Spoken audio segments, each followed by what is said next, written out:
Saul ने पाप की चीजें अपने घर लाया। परमेश्वर ने कहा मार देना, दृष्टांत में उसने कहा सारी चीजों को मार देना, पाप की परिस्थिति को मार देना, उसे जीवित नहीं छोड़ना करके। पर जब साउल उधर पहुंचता है, हरा देता है सारे शत्रुओं को, पर वहां के राजा को और वहां के सुंदर सुंदर कहेंगे या मोटी ताजी भेड़ बकरियों को अपने घर ले आता है। परमेश्वर ने कहा तूने मेरी आज्ञा को तोड़ दिया। क्या कर दिया भाई? कितने लोगों को बातें समझ में आई? तूने मेरी आज्ञा को। और परमेश्वर का दास जब नबी आकर पूछता है साउल क्या क्या किया, सब कुछ अच्छा है? हाँ प्रभु सब कुछ अच्छा हमने किया, पर ये तुम्हारे घर के पीछे क्या हो रहा है? मिमिया रहा है कुछ चीजें बैल बोल रहे, गायें बोल रही हैं, ये सब चीजें क्या हो रही हैं, कहां से आया? उसने कहा स्वामी वहां कुछ चर्बीदार गायें थी, बैल थे, भेड़ बकरियां थी, बहुत सुंदर सुंदर थी। मैंने उसे अपने घर लेके आया ताकि परमेश्वर को बलिदान चढ़ाऊं। उसने कहा चुप, तू परमेश्वर को पाप का बलिदान चढ़ाएगा? है? बोला बताओ आप क्या परमेश्वर को पाप का बलिदान चढ़ाएंगे? पाप की कमाई से बलिदान चढ़ाओगे, एक भी फायदा नहीं मिलेगा, सब कुछ बेकार जाएगा। यहोवा के सामने, यहोवा पवित्र है और उसके सामने अपनी मेहनत का कमाई का बलिदान चढ़ाओ। ये ऐसा चाहता है ताकि उसमें बरकत ठहरे। पाप की परिस्थिति में बरकत रुकेगा क्या?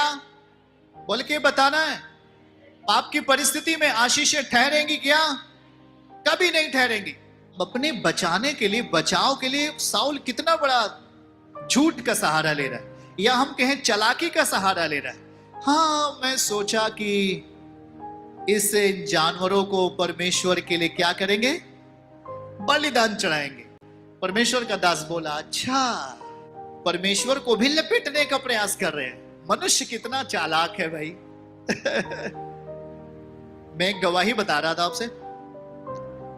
एक प्रभु के दास थे जो किसी गांव में प्रेयर के लिए जा रहे थे, और वहां पर एक स्त्री थी जो मदिरा बनाती थी, दारू। जानते हो कि नहीं जानते हो? और वो दारू बना करके जो इनकम आता था वो परमेश्वर के राज्य के लिए बीज बोती थी। वो 1 महीने बीता, 2 महीने बीता, 3 महीने बीता, कुछ भी बदलाव नहीं आ रहा है करके शिकायत बनी रही। परमेश्वर का दास सोचा कुछ हमें बड़ा दबाव सा महसूस हो रहा है, क्योंकि इस स्त्री के जीवन में मैं देखता हूं ये लगा अपना टाइट, बहुत ही अपना दशवांश को बहुत ही टाइमली बोती है, पर इसके लिए अभी कुछ ऐसा समझ में नहीं आ रहा है, चलकर देखते। प्रभु के दास जब उसके घर जाकर पता किया तो ये पता हुआ कि वो मदिरा बेचकर, दारू बेच करके परमेश्वर के राज्य के लिए बलिदान चढ़ाती है।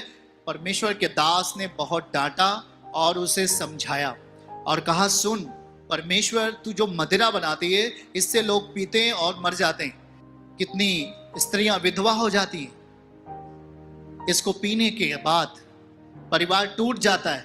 ये तू क्या चीज कमा रही है अपनी लाइफ में, और तू इसका फायदा परमेश्वर को प्रसन्न करने के लिए कर रही है? असंभव। पड़ोसी को बोलो असंभव है ये चीजें। ये चीजें असंभव है कि परमेश्वर झूठ की बातों से, पाप की बातों से खुश हो। और वही काम साउल करने का प्रयास किया कि चलो भाई परमेश्वर की आज्ञा को थोड़ा बहुत तो तोड़ा ही है, इसी को हम क्या करते हैं, चलो हम दे देंगे प्रभु को, प्रभु खुश हो जाएगा। ना, पड़ोसी को बोलो नहीं खुश होगा।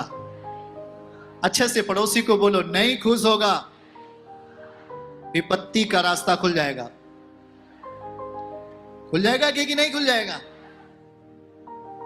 इसलिए मैं सख्त मना करता हूं, कोई भी पाप से पैसा कमाया हुआ आप बलिदान नहीं चढ़ाना, परमेश्वर को भेंट नहीं देना। तुम्हारा भेंट स्वीकार नहीं है।